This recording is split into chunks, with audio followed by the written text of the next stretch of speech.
नमादेश माऊली हो. जय श्रीराम. मी संदीप अशोकाळे, आर्य ज्योतिषालय and healing सेंटरमध्ये तुमचं स्वागत करतो. माऊली हो, आता 10वी-12वीच्या परीक्षा अगदीच जवळ येऊन ठेपल्या आहेत.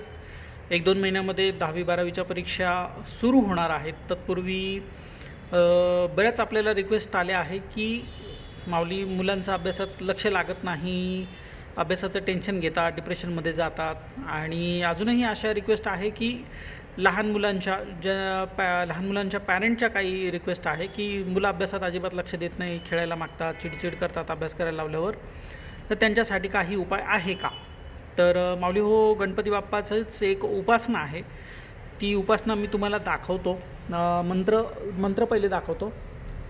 बुद्धिका मंत्र म्हटलेला आहे. ओम नमः गणेशाय विश्वदेवाय नमः. महाओंकार देव ब्रौम ब्रौम ब्रौम फट स्वाहा हा मंत्र आहे. मंत्र परत लक्षात घ्या.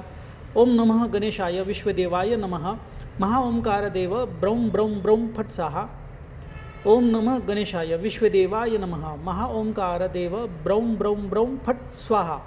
हा मंत्र तुम्हाला ब्रह्ममुहूर्तामध्ये उठून शुचिर्भूत होऊन स्वच्छ वस्त्र परिधान करून देवासमोर बसायचं आहे.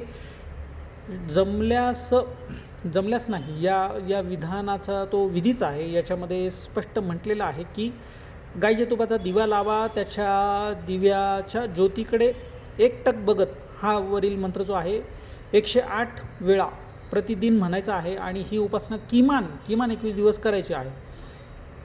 21 दिवसाच्या पुढेही तुम्ही जास्त परीक्षेपर्यंतही करू शकता हा मंत्र.